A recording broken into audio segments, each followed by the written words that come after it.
So, these are the 5 most common questions landlords in Fife want answers to.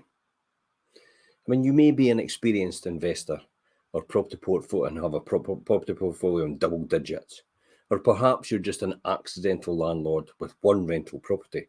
Most landlords actually have just one or two properties. Whichever stage your rental property journey is, this should actually be quite helpful to you because this is the 5 most common questions we usually get asked from landlords probably every other day. It's amazing how they answer it themselves and what they think. I'm actually quite surprised to a degree.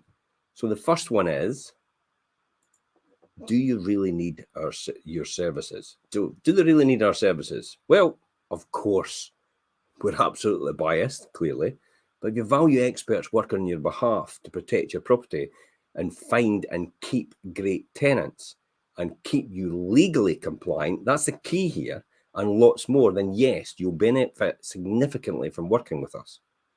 To manage a property, it's less than the price of a cup of coffee every single day to manage a property and take all that hassle off of you. And the key here as well is you don't know what you don't know. And it's frightening to think that there's well over 50 pieces of legislation, probably to 100 pieces of legislation governing the housing industry in terms of the private rented sector. And a lot of landlords have no idea about it because they're only one or two properties. It is not their mainstream income, so they don't see the need to actually concentrate on this all the time. Classic example is still there's people out there that think your smoke detectors, you just have one from the fire brigade, a battery one in the hall downstairs and the hall upstairs. It's amazing that I've walked into properties still like that with landlords that have been here for several years that don't understand that you have to have interlinked, hardwired and interlinked smoke alarms and heat alarm in your property. In every reception room for the smoke alarm. So every reception room, so if it's a dining room, you need one. If it's a sitting room or a lounge, you need one. Not in the bedrooms. You also need one up and downstairs if you've got an up and downstairs in the hall to a property. And then also when you go, not in the bathroom though, when you go into the kitchen, you need a heat detector because the kitchen will just generally go off the smoke. So they change it to a heat detector in the kitchen because generally that's where the fire will start. Now, the reason that these are like that is because if one of them goes off in one room, every other one goes off because it's interlinked. And it gives a faster and earlier warning system for a tenant to get, or an owner occupier. This is why it's coming in next year, with the Scottish Government's bringing it all in February next year. And for every house is a mandatory requirement now. It gives an early warning system for people to get out as quick as possible. Good evening, James. How are you? Any questions, please feel free to ask. And Facebook user, yes, hi, Jim Parker. Yeah, absolutely. Maybe yeah, I think you have to go into StreamYard and actually declare yourself and accept you so I can see your name. Yes, and actually, good evening, James. How are you? Okay, so that's the first one here. Do you really need our services? I think every single private landlord now should really be using a letting agent.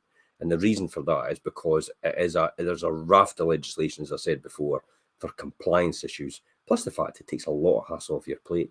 Less than the price of a cup of coffee every single day, not to bother about it and to actually just go about your business day to day and earn your money and what you want to do. Next one. Will I have a say in the tenant that rents my property? Yes, of course. At the end of the day, it is your call because it is your property. But what we do is we'll provide the references and we'll provide the assurances as much as possible to ensure that you have the right person lined up for this. And that's what we do. That is one of our jobs, to make sure. So our role is to present you with the best possible tenants. We have provided the best references and assurances based on the information you ultimately select who you're comfortable renting to.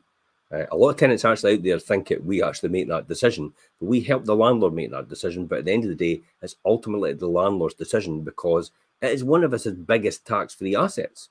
Why would they not be entitled to have that decision? Next one here. Do I really need to get tenant references? Can I just say hell yeah? It's like in this day and age, if you do not get tenant references, you're lining yourself up for disaster straight away. You need to get tenant references. You dramatically increase your chances of a nightmare tenancy if you hastily rent to someone without doing the correct background and financial checks. Classic example of that is a lot of these people that aren't the best tenants will go straight to Gumtree, they'll look for a private landlord, and they'll stalk down someone that actually doesn't do any references at all, possibly doesn't even take in a deposit at all, possibly doesn't even take any first month's rent at all, and just puts you in the door, and might even not do a lease. But as a tenant, you need to be really worried about that, because that same landlord is probably not complying with any of the legislation out there. They're not complying against the heat detector and the smoke detectors. They're not complying against electrical safety standards. They're not complying against the Fire and Furnishing Act. They're not complying with the things like the Repairing Standard Act. They're not complying with the tenancy lease agreements. They're not complying with legislation. It goes on and on and on and on. So if you get that type of landlord, guess what they're going to be like with you. So yes, I would say, do I really need to get tenant references? Absolutely. Just as well as a tenant needs to get landlord references as well. Yeah, James. Yep, I absolutely agree. Some of the ads on Gumtree and Facebook Marketplace are illegal. Yep, no EPC or landlord registration number. Yeah, again, that's a classic example when you see that there at your landlord that's immediately breaking the law. And if they are breaking the law, if they're just breaking the law on that just now, what else are they breaking law in? Because this is straightforward. This is nuts and bolts basic legislation for landlords. A Facebook user says we could have repercussions of not having a lease agreement. Yeah, I would agree with that as well. You immediately fall into a assured tenancy under the Scottish legislation, which could actually put you in a more precarious situation. Okay, next one is, I want to check the property regularly. I assume that's okay. Absolutely not. If given the right notice, yes, but you can't just walk in anytime you want. It's in the past, I've actually known of landlords, some landlords, not with us, to actually just get their keys, knock on the door, walk in the door while the tenant's in the bath or they're doing something else. Absolutely outrageous. As a landlord, you have to give your tenant the required notice, and it should be at least 24 to 48 hours if you're wanting to do anything. It has to be a good reason for that. It could be a property inspection, but it can't just be because you just want to have a word with them or you just fancy going round for the sake of it. You have to make sure that you announce to your tenant you're going round, why you're going round, and the tenant has the right of refusal. And then you have recourse through the first tier tribunal. If you have to get into the property, you have recourse. You have to go through the first tier tribunal in order to get that, in order to get a legal notice to do that. But most tenants are absolutely fantastic. The majority of tenants that stay with us, if not all of them, to be honest, let us in regularly for inspections. They're no bother with that. If they need to put it off, they'll contact us beforehand. They'll just say, look, I'm not able to do that date. Can you do another date? So the majority of tenants are absolutely fine. They're brand new and they will look after your property. But you can't just turn up whenever you want. That is called harassment on occasions if you do that too regularly for no apparent reason. So we carry out hundreds of property inspections on landlords' properties every year, which many of our clients find much more convenient than checking it themselves. We know what to look for as well. We know all the standard things that could go wrong with a property. That's the key here.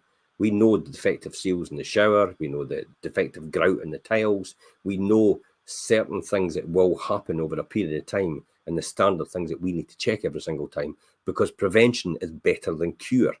The last thing you want is a huge, well, you're making a drama out of a crisis, really, because you're just leaving it and leaving it and leaving it and not actually realizing that there's something there to be dealt with to prevent it happening. And then eventually it happens big time and you've got a big problem.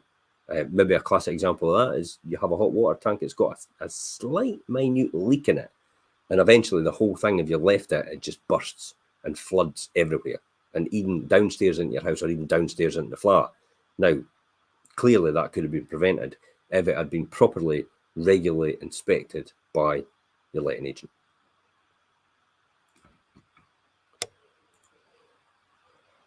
Absolutely agree, James. It's someone else's home at the end of the day. A classic example to that, I would say, is could you imagine your leased car? If you hire a car right now, could you imagine the garage turned up every now and again just to check their car's okay? Would you find that acceptable? No, you wouldn't, would you? So why should a tenant find that acceptable for you just to turn up anytime you want when they've got their house? Because they're doing exactly the same thing. They're leasing a house off you just as you're leasing a car off the manufacturer. And the final one here is, what if it goes wrong? How can I evict my tenant? Well, I've got to express here, eviction is the last resort. We have to go through every single thing on the list first before anything like that happens. The last thing you want to do, if your tenant's paying the rent, if they're looking after your property, if they're not being antisocial, why on earth would you want to evict them? Now, there is grounds under the legislation, but you can't evict a tenant now just because you want to evict them. You have to use one of the grounds prescribed in the legislation. You've got mandatory grounds, you've got discretionary grounds. The mandatory grounds are more are easier to follow through for the first tier tribunal if you apply to them. Discretionary, they then are left open to interpretation. At this point in time, you have to give your tenant 6 months notice just now. But in certain circumstances, it can be a bit shorter, and it will be if the tenant's antisocial.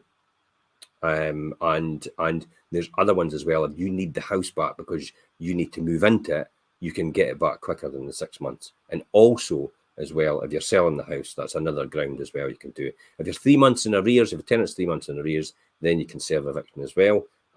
But these are all last resorts, and they're few and far between that they'll happen. As I say, the last resort is to evict a tenant. It's one thing that no one ever wants to do, because at the end of the day, it's a roof over their head. More importantly, it's a roof over their children's head if they've got a family. And no one wants to do that. So everything is done within our power in order to stop that happening, in order to get them the right help and the right support and point them in the right direction to get everything sorted out so we can get it together. There's also mediation services which can actually mediate between the two parties if there's a problem going on. But it's easy for us to do because we've done it all before. I've been doing this for 30 years now. Our team is very, very experienced in this as well. Plus the fact they've got me on hand as advisor to tell them what they need to do in certain circumstances. And we have a huge organization and teamwork behind us as well of various different organizations that actually feed into us, and we can feed into them and to get the best advice on what to do next in certain situations. I must express, though, that this is few and far between that these things happen. It's very, very rare for anything like that to happen, or anything goes wrong with a tenancy. The majority of tenancies actually work swimmingly well. They go perfectly well. They run day by day. Everybody's happy. Landlord gets paid. Tenant's got a beautiful property. They look after it. Everybody's happy in the whole thing. But these are the 5 most common questions we usually get asked by our landlords. And if you've got any more, if you need to contact us, there's a post on this page to actually just click on. You can phone in the offices. You can email us, or you can message us on this post as well. And until next time, guys, I'm Jim Parker for Fife Properties TV.